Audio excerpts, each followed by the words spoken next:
नमस्कार, आज की बात में आपका स्वागत है। पहलगाम के गुनाहगारों के खिलाफ, बेगुनाह टूरिस्ट के हत्यारों के खिलाफ जबरदस्त एक्शन शुरू हो गया है। आज श्रीनगर से लेकर बारामूला तक, पहलगाम से लेकर उरी तक सिक्योरिटी फोर्सेस एक्टिव रही। पहलगाम हमले में शामिल आतंकी का घर उड़ा दिया गया। बारामूला में एक दहशतगर्द को मौत के घाट उतार दिया गया। अभी दो टेररिस्ट और सुरक्षा बलों के बीच मुठभेड़ चल रही है। ये आतंकवादी सुरक्षा बलों के घेरे में फंसे हैं, जिनके मारे जाने की खबर किसी भी वक्त आ सकती है। फोर्सेस का मूवमेंट बॉर्डर की तरफ हो रहा है। फाइटर जेट्स की तैनाती सरहदी इलाकों में हो गई है। आज हमारे फाइटर जेट्स ने एलओसी के आसपास मिलिट्री ड्रिल की। Chief of army staff general Upendra Dwivedi Kashmir में मौजूद हैं, कमांडर्स के साथ मीटिंग कर रहे हैं। कश्मीर के साथ और पाकिस्तान के साथ लगने वाले राजस्थान बॉर्डर पर फोर्सेस की तैनाती बढ़ा दी गई है। इंडस वाटर ट्रीटी को रद्द करने के बाद अब पाकिस्तान के साथ जो डेटा शेयर किया जाता था वो बंद हो गया है। सिंधु, चिनाब और झेलम के पानी को पाकिस्तान की तरफ जाने से कैसे रोका जा सकता है, इसकी तैयारी शुरू हो गई है। अमित शाह ने आज जल शक्ति मंत्री सीआर पाटिल के साथ इस पर विचार किया। सीआर पाटिल ने कहा कि पाकिस्तान में अब भारत से एक बूंद पानी नहीं जाएगा और कुछ ही दिनों में इसका असर पाकिस्तान में दिखने लगेगा। अमित शाह ने सभी राज्यों के मुख्यमंत्रियों से बात करके उनके राज्यों से आए पाकिस्तानी नागरिकों को तुरंत देश से बाहर निकालने का आदेश दिया। वाघा बॉर्डर पर जाने वाले पाकिस्तानियों की लाइन लगी है। भारत के इस एग्रेसिव रुख को दुनिया समझ चुकी है। सबको लगता है कुछ न कुछ तो होने वाला है। रूस ने अपने नागरिकों को एडवाइजरी जारी करके कहा है कि वो फिलहाल पाकिस्तान जाने से परहेज करें और जो रशियन सिटीजन पाकिस्तान में हैं वो रूस लौट आएं। पाकिस्तान भी डरा हुआ है, सहमा हुआ है। शहबाज शरीफ सरकार के मंत्री दावा कर रहे हैं कि मुल्क पर जंग का खतरा है। पाकिस्तान के डिफेंस मिनिस्टर ने कहा कि अब भारत और पाकिस्तान के बीच फुल स्केल वॉर हो सकती है। पाकिस्तान के डिप्टी प्राइम मिनिस्टर और दूसरे मंत्रियों ने न्यूक्लियर वॉर की धमकी दी है। मैं आपको दिखाऊंगा नरेंद्र मोदी के ऐलान से, जंग के खौफ से पाकिस्तान के नेता किस कदर बौखला गए हैं, कैसी बहकी बहकी बातें कर रहे हैं। ख्वाजा आसिफ ने कैसे कबूल किया कि पाकिस्तान दहशतगर्दी में एक्सपर्ट है, लेकिन उन्होंने इस मामले में अमेरिका को कैसे लपेटा, ये सब आपको दिखाऊंगा। लेकिन सबसे पहले आपको बताता हूं कि पहलगाम हमले के गुनहगारों और उनके आकाओं को सजा देने के लिए आज क्या क्या एक्शन हुआ। पहलगाम हमले के बाद सिक्योरिटी फोर्सेस का पहला एक्शन हुआ पुलवामा में। पुलवामा के त्राल में लश्कर के आतंकवादी आसिफ शेख के घर को उड़ा दिया गया।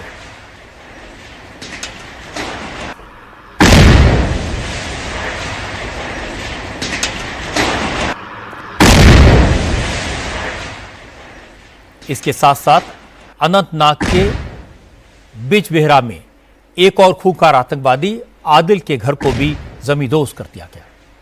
असल में आसिफ शेख और आदिल दोनों लश्कर के ट्रेंड टेररिस्ट हैं। इन दोनों के बारे में पुख्ता जानकारी मिली है कि पहलगाम में टूरिस्ट के नरसंहार में आदिल और आसिफ शेख इन्वॉल्व थे। इन दोनों दहशतगर्दों ने पहलगाम हमले को अंजाम देने वाले पाकिस्तानी आतंकवादियों की मदद की थी। इस वक्त आप जो तस्वीरें देख रहे हैं वो आसिफ शेख के घर की हैं, जहां कल रात एक बड़ा धमाका हुआ और आसिफ के घर का एक एक हिस्सा नेस्तनाबूद हो गया। आसिफ शेख के अलावा एक और दहशतगर्द के घर का भी यही हश्र हुआ। पहलगाम के आतंकी हमले में शामिल एक और आतंकवादी आदिल ठोकेर के घर को भी मिट्टी में मिला दिया गया। ये तस्वीरें अनंतनाग के बिजबेहरा में आदिल ठोकेर के घर की हैं। कल देर रात आदिल ठोकेर के घर में भी जोरदार धमाका हुआ और पूरी बिल्डिंग तबाह हो गई। पता चला कि आदिल लश्कर तैयबा का आतंकवादी है। 7 साल पहले 2018 में आदिल पाकिस्तान भाग गया था। पाकिस्तान में आदिल को आईएसआई और लश्कर के कमांडर्स ने ट्रेनिंग दी। आदिल पिछले साल जंगलों के रास्ते बॉर्डर क्रॉस करके वापस भारत में एंटर कर गया। लश्कर ने उसे साउथ कश्मीर में बड़े हमले को अंजाम देने की जिम्मेदारी दी थी। इसी के तहत उसने पहलगाम में बेगुनाह लोगों का खून बहाया। आदिल की मां और बहन आम शहरियों की तरह कश्मीर में रहती हैं। आज आदिल की मां ने कहा, अगर उनके बेटे ने इंसानियत को शर्मसार करने वाला काम किया है, बेगुनाह लोगों का खून बहाया है, तो उसे मौत की सजा ही मिलनी चाहिए। आदिल की मां ने कहा कि सिक्योरिटी फोर्सेस आदिल के खिलाफ जो भी एक्शन लेंगी वो उसको सपोर्ट करेंगी।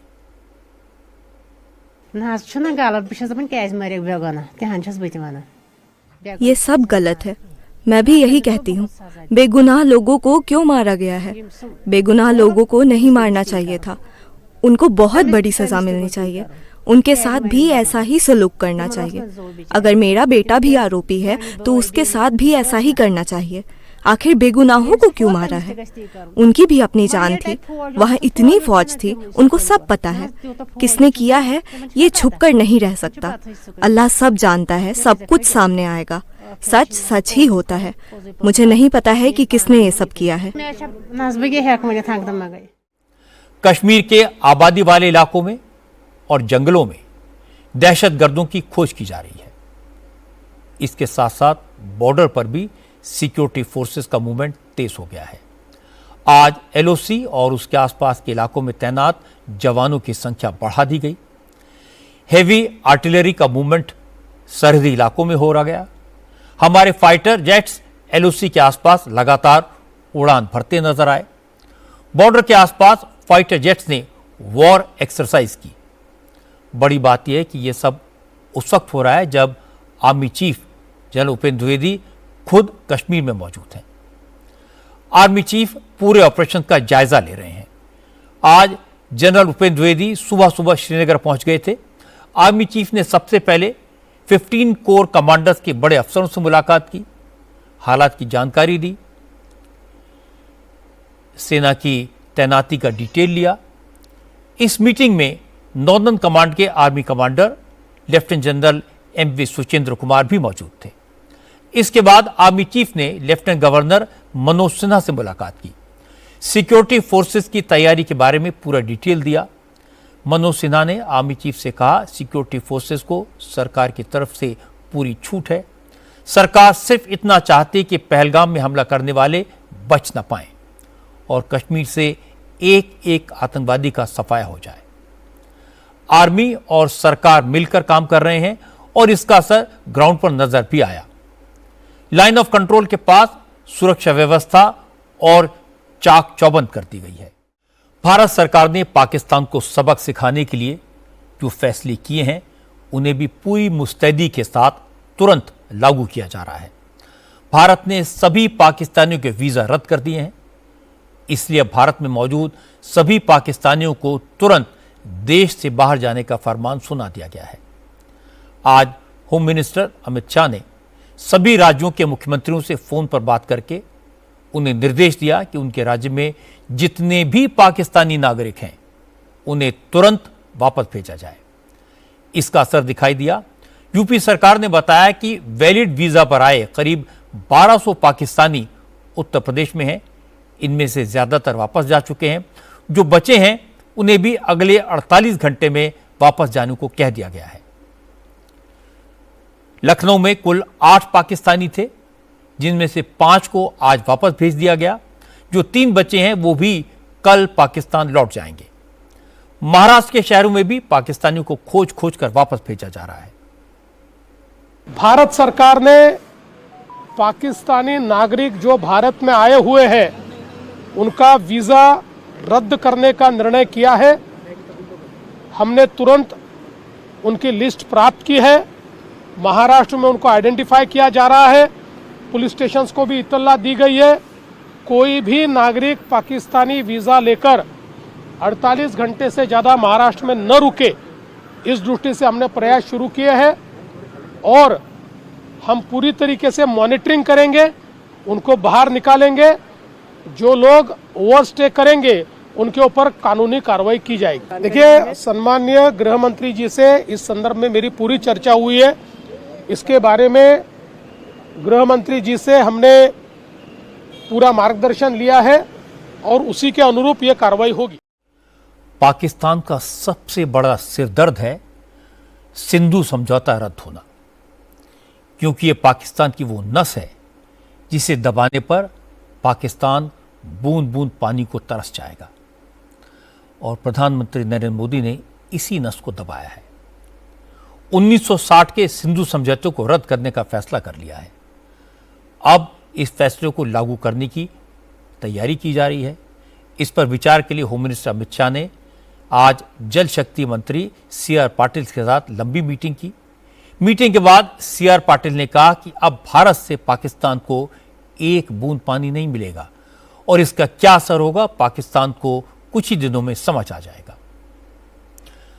अगर भारत ने सिंधु, चिनाब और झेलम का पानी रोक दिया तो पाकिस्तान पानी की बूंद बूंद के लिए वाकई में तरस जाएगा, क्योंकि पाकिस्तान में 80% सिंचाई इन्हीं नदियों के पानी से होती है। सिंधु समझौते के तहत सिंधु, चिनाब और झेलम का 80% पानी पाकिस्तान को मिलता है। पाकिस्तान की हालत वैसे ही खराब है, पर फसलों का पानी बंद हुआ तो पाकिस्तान पानी के साथ साथ दाने दाने को मोहताज हो जाएगा। इसीलिए पाकिस्तान के हुक्मरान मोदी के इस वार से बौखला गए हैं। आज पाकिस्तान के डिप्टी प्राइम मिनिस्टर इसाक डार ने सेनेट में कहा कि भारत पाकिस्तान के लोगों को प्यासा रखना चाहता है। भारत ने सिंधु समझौता रद्द करने का एक तरफा फैसला करके पाकिस्तान के खिलाफ जंग का ऐलान कर दिया है। इसाक डार ने कहा कि पाकिस्तान अपने 24 करोड़ अवाम को प्यासा नहीं रहने देगा। भारत के फैसले के खिलाफ यूनाइटेड नेशंस में अपील करेगा। पाकिस्तान की हुकूमत, वहां के लीडरान सिंधु समझौता रद्द करने के मोदी के फैसले से इतने परेशान क्यों हैं, ये भी समझ लीजिए। इसकी वजह है कि भारत ने अभी सिंधु, झेलम और चिनाब नदियों का पानी पूरी तरह बंद नहीं किया है, लेकिन पाकिस्तान में पानी को लेकर सिविल वॉर जैसी स्थिति अभी से बनने लगी है। पाकिस्तान के दो सूबों सिंध और पंजाब के बीच पानी को लेकर झगड़ा हो रहा है। सिंधु नदी का पानी पाकिस्तान के पंजाब और सिंध में जाता है। अब दोनों सूबों में सिंधु के पानी के बंटवारे को लेकर झगड़ा हो रहा है। पंजाब ज्यादा पानी लेना चाहता है, इसलिए सिंधु के पानी को डाइवर्ट करने के लिए अभी से नहरें बनाने की कोशिश कर रहा है और सिंध इसका विरोध कर रहा है। सिंध के लोग जगह जगह प्रोटेस्ट कर रहे हैं। लोगों ने हाईवे जाम कर दिए हैं। सिंध की तरफ से पंजाब में पेट्रोल डीजल की सप्लाई होती है।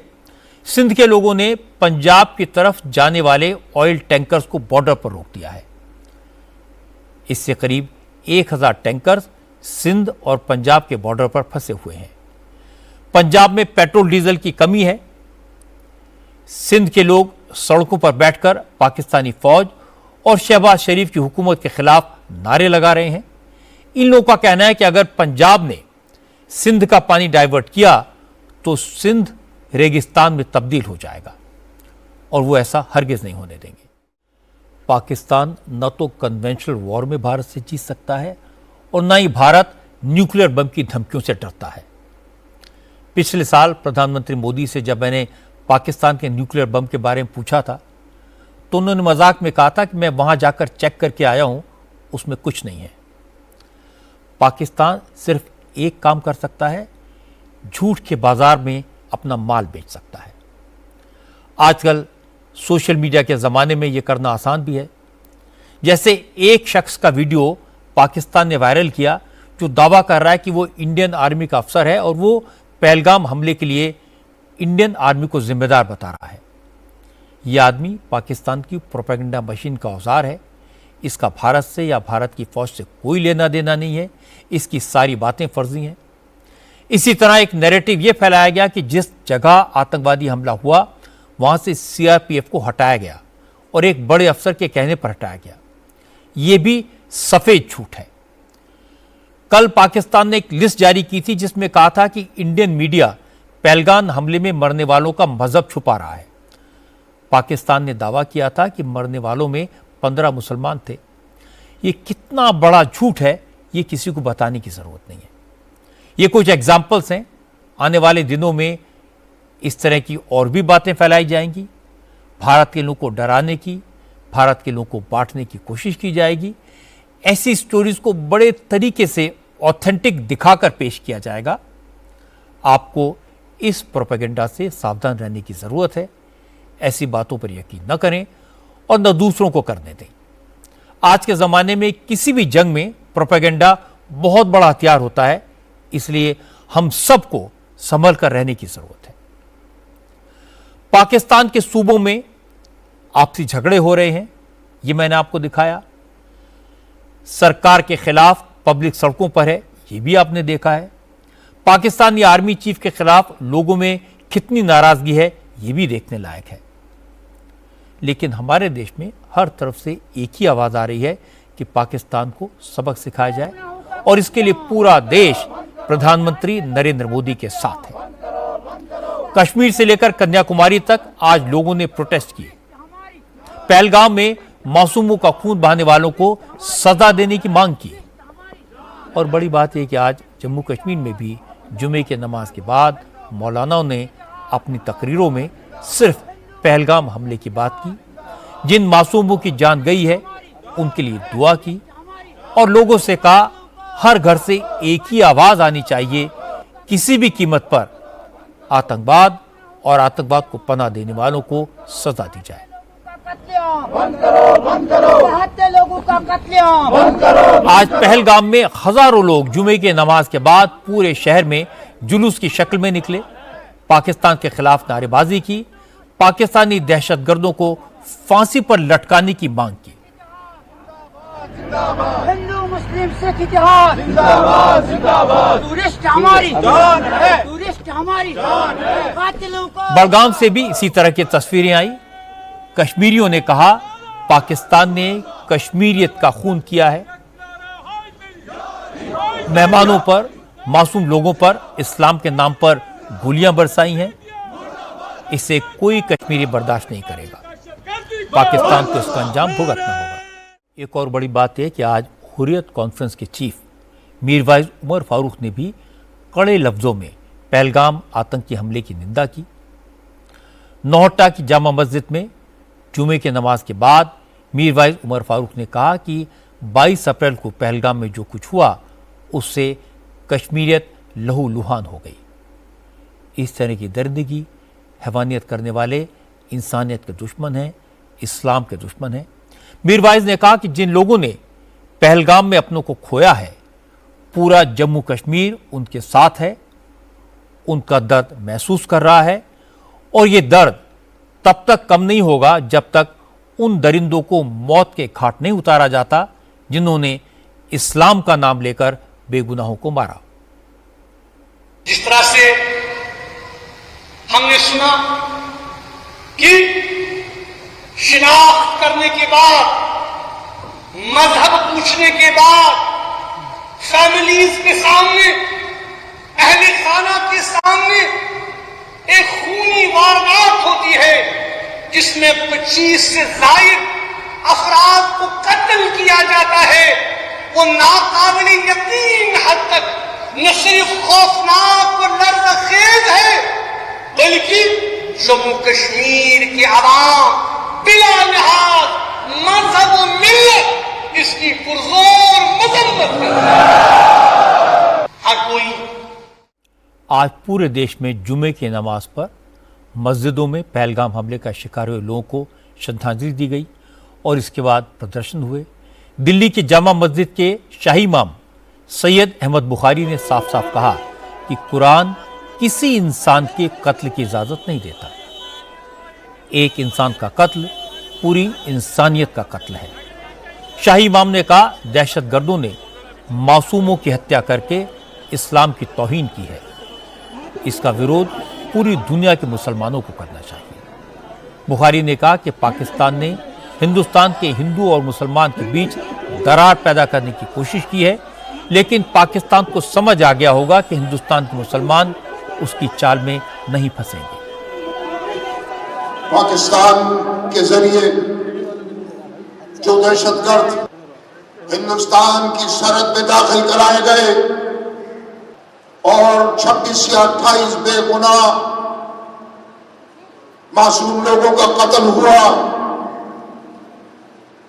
इसको सही नहीं करार दिया जा सकता। दहशतगर्दों ने अपने आप को मुसलमान बताते हुए जिस गैर इस्लामी तर्ज अमल का मुजाहिरा किया है, ये कौन सा इस्लाम है जो उन्होंने पढ़ा है या उनको पढ़ाया गया है? ये तो दीन इस्लाम की न तालीम, न तारीख और न तहजीब है। अगर ये सिलसिला यूं ही चल पड़ा तो कहां जाकर रुकेगा, नहीं कहा जा सकता। हिंदू मुसलमान सालों हो गए इसको सुनते हुए। ये वक्त हिंदू मुसलमान करने का नहीं, बल्कि मुल्की आबरू, खुद मुख्तारी और इज्जत नफ्स के लिए एक मजबूत चट्टान की तरह हमें खड़े रहने का है। क्या पाकिस्तान ने यह सोचा है कि इस तरह के अमल से, इस तरह की कातिलाना कार्रवाइयों से हिंदुस्तान के करोड़ों मुसलमानों को मुतासिर होना पड़ता है? इसके बाद नमाजियों ने जामा मस्जिद के बाहर प्रोटेस्ट किया। पहलगाम हमले के विरोध में आज पुरानी दिल्ली के सारे बाजार बंद रहे। जामा मस्जिद पर जुटे प्रदर्शनकारियों ने जैसे हिंदू मुसलमानों ने मिलकर आज़ादी की लड़ाई लड़ी थी, वैसे ही अब हर हिंदुस्तानी आतंकवाद के खिलाफ एकजुट होकर लड़ेगा, ये कहा। अच्छी बात यह कि सिर्फ आम लोग ही नहीं, सभी राजनीतिक दल भी इस मुद्दे पर सरकार के साथ हैं।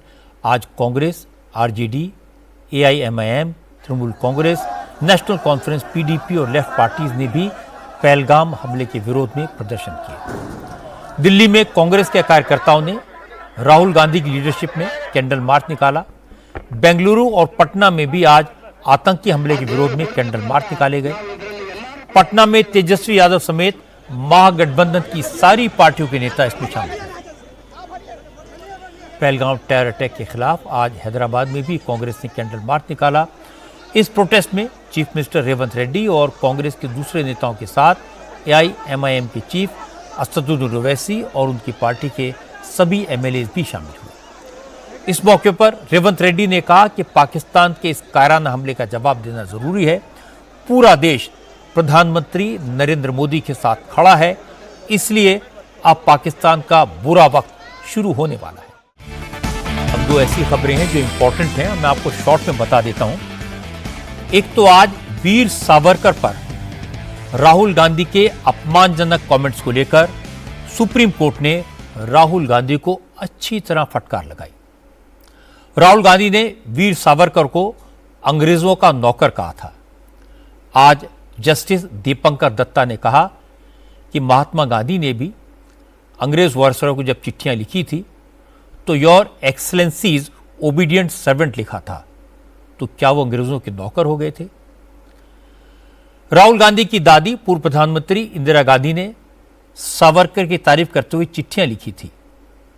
जस्टिस दीपंकर दत्ता ने कहा, जब राहुल गांधी को हिस्ट्री ज्योग्राफी का पता नहीं है तो स्वतंत्रता सेनानियों को लेकर ऐसी बातें क्यों करते हैं?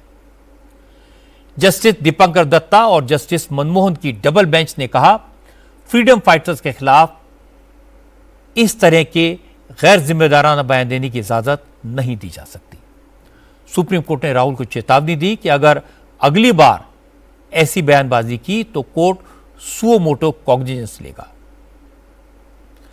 सुप्रीम कोर्ट से दूसरी खबर आई कि केंद्र सरकार ने वक्फ एक्ट 2025 को चैलेंज करने वाली पिटीशन के खिलाफ अपना जवाब दाखिल किया है। केंद्र सरकार ने अपने एफिडेविट में कानून को चैलेंज करने वाली सारी याचिकाओं को खारिज करने की मांग की है। सरकार ने दावा किया कि सुप्रीम कोर्ट को किसी भी कानून के स्टैट्यूटरी प्रोविजंस पर डायरेक्टली या इनडायरेक्टली रोक लगाने का कोई अधिकार नहीं है। जुडिशियल रिव्यू करके पूरे कानून पर रोक लगाई जा सकती है। Interim stay balance of power के प्रिंसिपल के खिलाफ है। यह कानून जेपीसी की सिफारिशों के आधार पर पार्लियामेंट में बहस के बाद पास हुआ, इसलिए इसे चैलेंज नहीं किया जा सकता। सरकार ने यह भी कहा कि इस कानून से मुसलमानों के मजहबी मामलों में इंटरफेरेंस नहीं होगा, क्योंकि वक्फ बोर्ड मुसलमानों की धार्मिक संस्था नहीं है बल्कि स्टैट्यूटरी बॉडी है। आज की एक और इंटरेस्टिंग खबर यह है कि बीजेपी के राजा इकबाल दिल्ली की म्युनिसिपल कॉरपोरेशन के नए मेयर बन गए हैं। जय भगवान यादव नए डिप्टी मेयर होंगे। आज जब एमसीडी के चुनाव हुए तो आम आदमी पार्टी ने उसमें हिस्सा नहीं लिया, इसलिए राजा इकबाल बड़े आराम से मेयर बन गए। उनको 133 वोट मिले और उनके खिलाफ लड़ने वाले कांग्रेस के मनदीप सिंह को सिर्फ 8 वोट। जब एमसीडी के चुनाव हुए थे तो बीजेपी को उसमें मेजोरिटी नहीं मिली थी, लेकिन पिछले दिनों कई पार्षद इधर से उधर हो गए, बीजेपी को मेजोरिटी मिल गई और आज 2 साल बाद दिल्ली में बीजेपी का मेयर बना।